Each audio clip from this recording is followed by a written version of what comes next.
Do you have an idea for what we should do for an episode of this show? Well, you're in luck because today's episode is actually a listener request. This is the Existential Stoic Podcast. I'm Randy. That's Danny. Danny, what is the topic for today and who sent it in?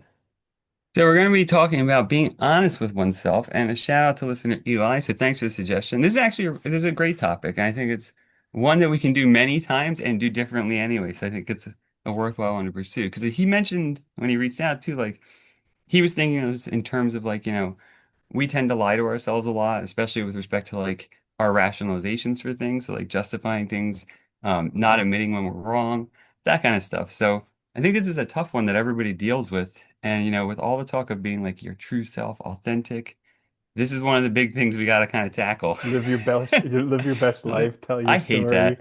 Oh my gosh, thoughts and prayers, man. Wait, But you know but what? You before know we what I get, think? oh, Wait, before let me pitch a little. Do you know why I hate that stuff? Like all that pop like kind of crap is because when nobody you read cares. philosophy, nobody cares, A. And B, when you actually read the philosophy and care about it, all of that is such watered down nonsense. Because it's like taglines without any like, you know. And it's like there's a million ways to be yourself or to live your best life. What the hell does that mean? I mean, Like, essentially, whatever life you do live is your best life because that's the only one you can live. it's when you're living. And Yeah. coincidentally, it's also your worst life because it's the one that you're living. But before we get Or you into can't that, make a judgment on it because you're an interested party.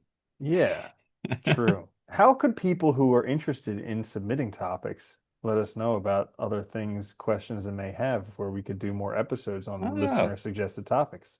I love listener suggested topics. Yeah, you can just drop a comment on any of our videos in YouTube. We will see it if you have a suggestion, or you can also email us. The email is in the show notes, and I think it's on probably on Hmm. YouTube too. It Yeah. Either sounds way, it's good. definitely in the show notes. All right, Yeah. cool. So yeah, this one, being honest with oneself, telling the truth. This is an interesting one because I've always wondered about this whole like truth thing. I remember reading Malcolm X biography back in the day, and he like, I remember you complaining committed a about whole bunch of that. violence and crazy stuff in the name of truth. And you think about what religions are doing, they're all fighting, killing each other for hundreds of thousands of years, all based in the name of their truth. But truth is kind of something that's a shade of gray, not like an absolute yes or no. And even like truths that you've had previously, they can change over time. So it's a very tenuous It's topic. difficult. It is. Yeah. Well, I think on the one hand, I think you're right. Like, so you have groups that have their truths, right? And I think, when you see like the church and stuff do things, I think that's the impulse there is like universalization, right? If you force everybody else to believe what you believe, then you're right. And I think for the individual though, it's definitely different because there's so many shades of gray with respect to truth. Truth can change over time. It can be many different things. I think being honest with yourself, that's part of it, right? Is recognizing that your views change, your opinions change, your reasons change, right? As life changes. So part of being honest with yourself, I think, is also growing with yourself over time. If you know yourself. The more I think about it, the more skeptical I become of things that try and recruit you, like the military, like I don't like any of religions, them. like politics. All of those are things because things that are naturally good for you, you don't need someone to recruit you for it. Like to have really good Well, sex, you don't need a recruiter for that. Like it's just like bam. well, the other thing too is like the problem with those things too is like they want to tell you what's true.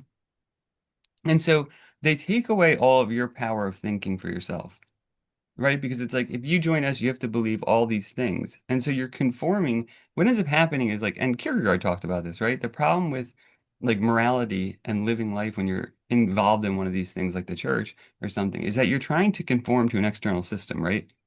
So instead of like internalizing what's right yourself and knowing your reasons for acting, you're looking at like this list of rules and you're conforming to it. And so the big question you have to ask yourself is like, well, would I be doing that if I wasn't part of this group?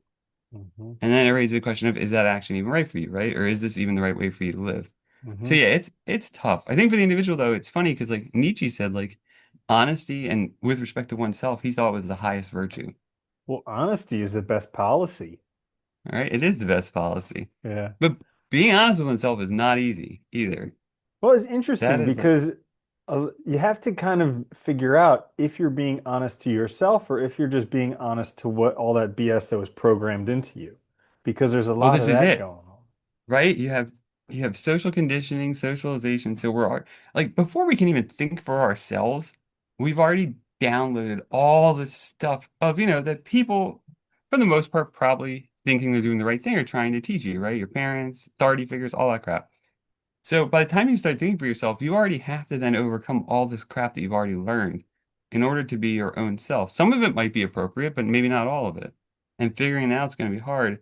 And then even if you do figure that out, there's so much noise outside. Like we have so much pressure from relationships, advertising, social media, all these different groups that you can be a part of that are constantly trying to get our attention. Think of like politics and stuff, right? Everything's become very polarized.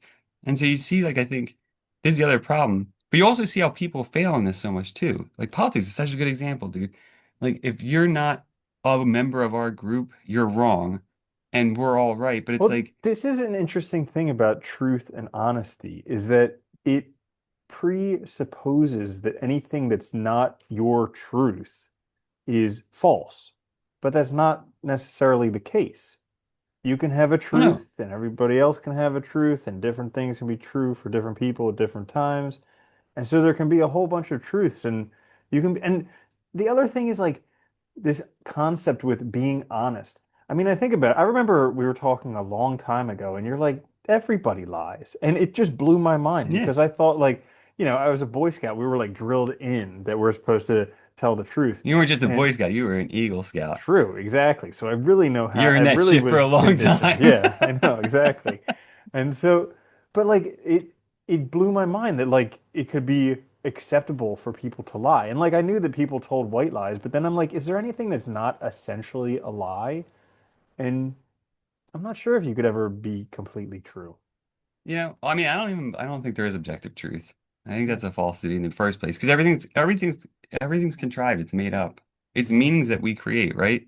So I think, I mean, if you take this from like I'll take the way Nietzsche talks about like being honest with yourself. It's not about truth. It's not about finding like that capital T, like objective truth. It's about finding what's true for you. Recognizing that what's true for you is probably not true for other people, nor should it be, because you should have your own reasons, right?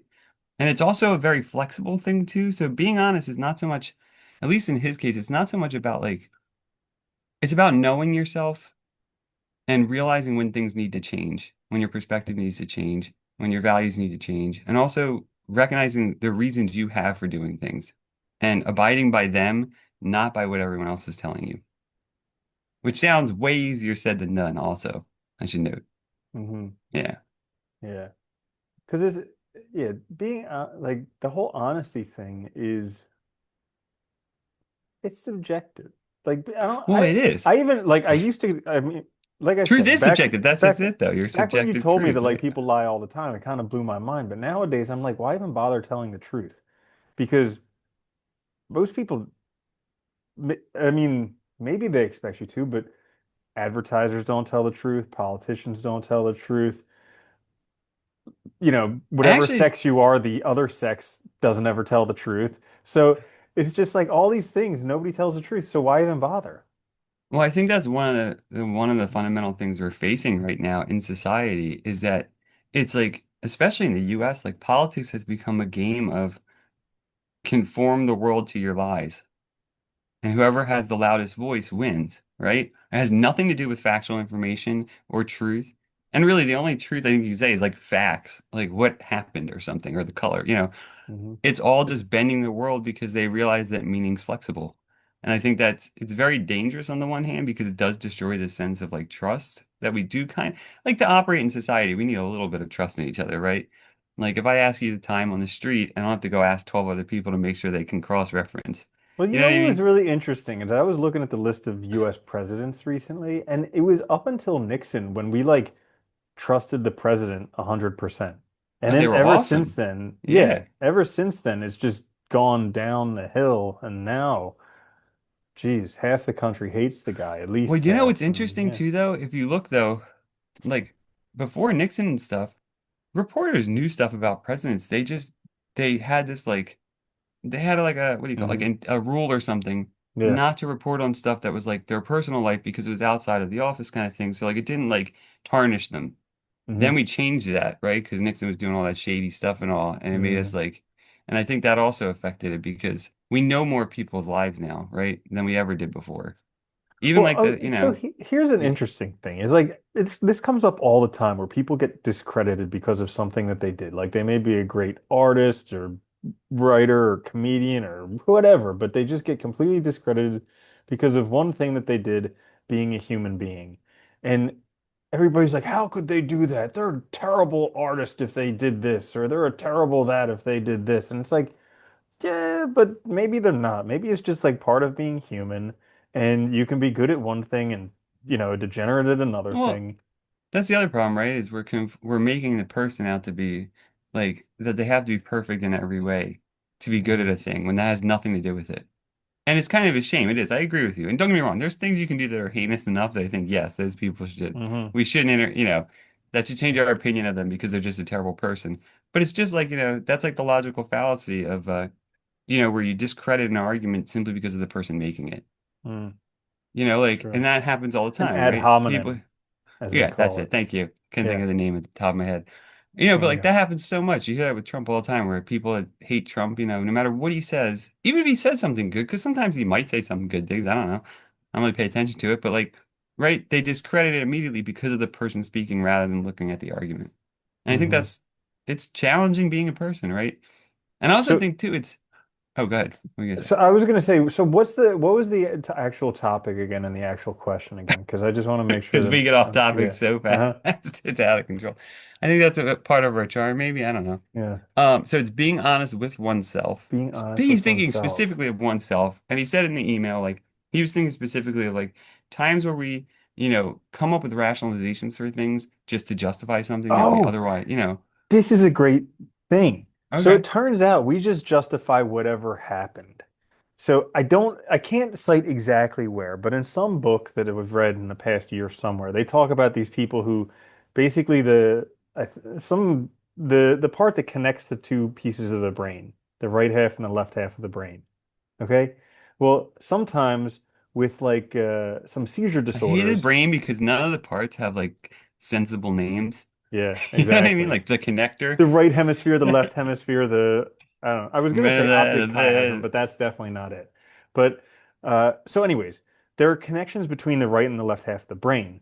And because oftentimes people who have seizures, it'll happen primarily on one side of the brain. In order to stop them from completely short-circuiting when they have a seizure, they would do a surgery where they would cut the connections between the brain halves. And they started to see some very interesting things happening after they When you have did two halves these. of the brain just operating independently. Exactly. So, like, Wow. number one, it solved the problem of the seizures because they had their brain cut in half. They could have a seizure in one half and still be able to do whatever they need to do with the other half. But then they noticed That's that, like, insane. there were certain things where people had no idea what was going on. Like, they would do tests with people where they would show them they would like flash they would give a guy a flashed picture of a naked woman and he would start smiling and the interviewer would ask him, why are you smiling? He's like, I don't know, but I'm loving this testing. I wish we could do more of it.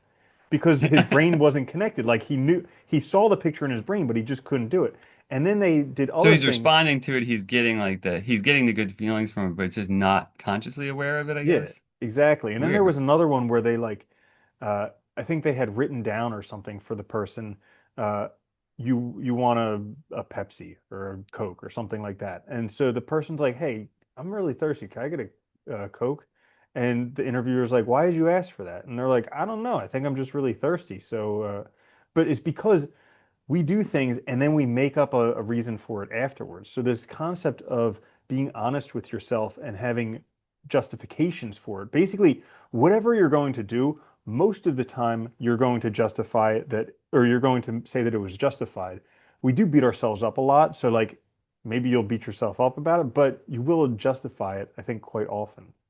No, I think that's true, right? Because I mean, that's how we make meaning, right? We want to be intelligible to ourselves in the world. We want to make sense of the world. So when things happen, we have to put them into a context that makes sense to us. And that can be both good or bad, right? So it's like you don't get the job that you wanted and you say, well, maybe it just wasn't right for me, right? So that's a way to kind of lessen that blow. It's not the right time and to keep you motivated. Or you beat yourself up and then you can fall into depression or something, right? But the justification comes after the action itself. in order to explain the situation to yourself, right? And I think that is the challenge of honesty is like we have to also recognize that a lot of what we're doing is just trying to explain ourselves and the world to ourselves, right? And I Hmm. think that's a challenge because then what does being honest mean? If most of this is just kind of, and I think this is where, it gets interesting. Like I think for like if you look at some of the philosophers, like Nietzsche, well, a lot of the existentialists, I would say, they would probably argue that, like it's having like a clear sense of like who you are, where you're going, your purpose, right? And doing those things that are consistent with that. So being like authentic in that respect and being honest in that respect. Like, that, if you don't want to hang out with people, not, trying to placate them, but just saying no, those kind Hmm. of things. Yeah. And I think there is a certain level of honesty there that's important and healthy, Yeah. And maybe. oh, and a lot like also the other thing that comes along with that is having certain boundaries because when you are honest with yourself, you have definite boundaries, and that's going to cause a lot of pain for yourself, maybe for other people as well, Well, I just think that's because you part of it, have them. right? Is that if you're honest with yourself, you have these boundaries and you can start instead of you'll be less likely to sort of kowtow to to guilt and to peer pressure and to other people's sense of obligations that they're putting on you. Hmm. You'll be acting more for yourself. And I think that's a good thing. It is hard to do that. And like you said, that does cause a lot of pain and it does put you in an isolationist position to some extent, right? Hmm. Because people aren't going to understand why you're not responding to these things that most people would respond to. Hmm. Well, it's like that, it's that stupid question. Would you rather be right or would you rather be kind? And it's just like, but Rather I be mean, is it, myself. well, but no, yeah, I know, right? But it like makes a point because most of the time they are mutually exclusive. Like you can either be right or you can be kind. And I don't know, me, I sometimes I try and think about this stuff in an evolutionary type of stance. Like it was probably better to be kind for a long time before being right, just because nowadays with perfectionism, I think people are more on the side of being right. But What they back, think is right. Yeah. yeah, but back in the day, before we had a definition or a real definitive right that could be backed by science, and everybody believes in science. Back then, We I think it was also more important for community building and being kind. well, I was Yeah. just gonna say, I think that's a good point. Like, I think we face a very different world too, where like in the past, our communities were smaller. Like, I remember reading something like they were talking about these big Roman cities, and like there were like 10,000 people. Like, they had bigger ones, sure, like the capital and all, but most of them, like big cities, were not that big, Yeah. and most people lived in like small communities. So, like, being a good neighbor, being out there would be important, right? Because you don't have a lot of people to rely on. You're Dude, dependent on these life was people to get def through. it was hard Well, to you're dependent, survive right? back then, but emotionally it was definitely easier because you had generations living together.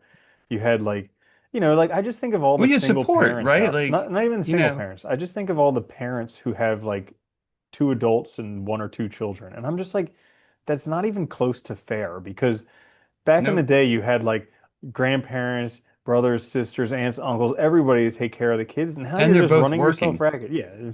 Yeah, Yeah, exactly. which is insane. And everything costs a fortune. Yeah. Hmm. No, I agree. I think that's part of it, right? Like, our independence that we have now also makes us, I think, in a position where, like, maybe it doesn't make sense to be kind as much as we used to be because there's no payoff for us. And I think it depends on the situation too. Like, like, it makes sense, like, if you're at work or something and you have a community there, right? In some cases to be kind, probably because that means it's going to be easier to interact with But people that also you have to people take interact with. advantage of kindness a lot more nowadays. I'm thinking of like Yes. social engineering and all the scammers and stuff Yeah. like that. Like there's literally whole industries that prey upon people's kindness. And I also think because, I've experienced this a lot this year with a few people in particular like my neighbor, who I think that people just lacked discipline when they were younger. Like maybe their parents weren't there. Maybe they grew up in like single parent households or something like that. Maybe their parents didn't believe in discipline. But because of that, they just do whatever they want and they have they just don't care about how it affects other people. And so No. it, I don't know where I was going with that, but it's frustrating. Well, I And think this gets back to the honest with yourself, right? Like, yeah. do you really care about other people like that? Hmm. Can you really be on your own? Because those are questions that are important to ask in that situation. Hmm. if you're acting like that. But yeah, you do see that so much now where people just are totally oblivious to the world around them and the people around them, and their impacts of their actions on them. Hmm. Dude, you see it driving all the time. You see it in everything. It's Yeah. insane. Yeah. Yeah. Well, like, so this is where I was going with it. Like, I was being kind to him because I thought that as a neighbor, you're supposed to be kind. And because of that, he was essentially just walking all over me. And I realized one day that I was making a mistake being too kind to him. And that I just, Well, that's a good after that, I just realization, though. started like aggressively holding my boundaries, and it's made a big difference. I think that's a good realization, and that's being honest with yourself, right? Where like I think honestly, the initial approach, you are kind, you respect kindness, so that's the first thing you did. But then you realized like you were honest with yourself about what was really happening and adjusted appropriately to it. I think that's a good example of like being honest with yourself, right? Is realizing like, hey, I was wrong. I need to change tactics here because this isn't working with this person. But I don't think starting off kind's wrong. I think it's just that, yeah, you're right. I Yeah. think if you just default to that because the world tells you you'll get walked over, unfortunately, Hmm. because not everybody's like that. Yeah. And that's the hard part to deal with, though, right? Because I think a lot of people that do buy into those like norms of acting, like especially the moral ones, think that because they're right, things will work out, and that's not always the case. I mean, it can be very hard to live in the world like that, right? And it's very Hmm. difficult. Well, this Yeah, whole concept of being rewarded in the afterlife, you know. yeah. That's the other challenge too. Yeah. Being The honest only with yourself reward is, you're having in the afterlife is you're going to be dead. That's it, you know. it's funny because I think I can't help but think being honest with yourself tied to like authenticity. And it's like it's really hard to do that in practice. It is. And I think like especially like for our listener, if Eli's thinking about like, where we make justifications for things, we lie to ourselves, you're going to. And I think the challenge is like to be honest with yourself is to kind of always be sort of aware that that's a possibility. And it takes a lot of sort of self-reflection and self-knowledge, to be honest. Because it's like, I mean, I don't know. There's so many sometimes like it's like I don't even know what I actually think because there's so many external sources of information now. It's like it's hard to even piece together like where did this come from? Like, is this belief my own? Or did I pick it up somewhere and I just adopted it? Like, it's very hard to know these things. And so really getting down to it takes a lot of work. Yeah, but the kindness to self is pretty important, I Yeah. believe. And especially when you're trying to determine what's right for you, because everybody else is more than willing to tell you how wrong you are. Well, that's the other thing, right? If we're being honest with ourselves, right? We're just people. None of us are perfect. None of us are much better than anybody else, relatively speaking. So I think there is that room there too for kindness and compassion when you're being honest with yourself. I think we fail at that a lot. Like when we get berate ourselves or really negative with ourselves, we're not being honest. We're being unfair, usually, right? Hmm. We're expecting way more from ourselves than we expect from other people or Hmm. than we would expect from anyone. And I think Hmm. so there are cases where like that honesty can be a good safeguard too to protect us from that kind of stuff a little bit Hmm. if we can manage it. Yeah. Yeah. That's all I got. Yeah, it's crazy, isn't it? Being honest is really hard. Well, hopefully, oh, do you want to add to the exit? Well, I was just gonna Um, say it just takes time and reflection. Because, yeah, I just, in the beginning, I kind of talked about it, but I just noticed all these times in my life where things that I thought I was totally right about, I've changed my mind about them. And now I think oh I'm yeah. totally right about this new idea. So for me, it's just kind of having the flexibility to be like, okay, this stuff changes. Well, And that is important though, right? Because think about how often we retell our own story to ourselves of our past. Like how many times in your life have you looked back on your past actions and reinterpreted them entirely differently because you see them in a new light? Right? And so that right there, like our memory's not even, valid half the time because it's flexible how we interpret it. hmm And so yeah, you have to be kind of like you have to be self-reflective. You have to think a lot about it and kind of be compassionate with yourself and realize that hey, it's gonna take time. I think on the other flip side of that too is like I always think too, like all these philosophers and stuff that talk about the good life, it's a lifelong endeavor. This is not like you're gonna get it right in 30 days or 7 days and that's it, right? You're done. being honest with yourself is going to be something that takes probably your whole life to work on. So don't Hmm. put too much pressure on yourself, I guess. Nope, definitely not. Well, there you have it. If you like this episode, if you have other suggestions, please feel free to reach out. We love doing listener suggested topics because then we don't have to think of one. It's awesome, but also we then know that somebody's going to get value out of the episode. That's great. This is Existential Stoic Podcast. You can check us out on YouTube wherever you get your podcasts. We'll be back later this week with another episode. Until then, though, later, Randy. Later, Danny.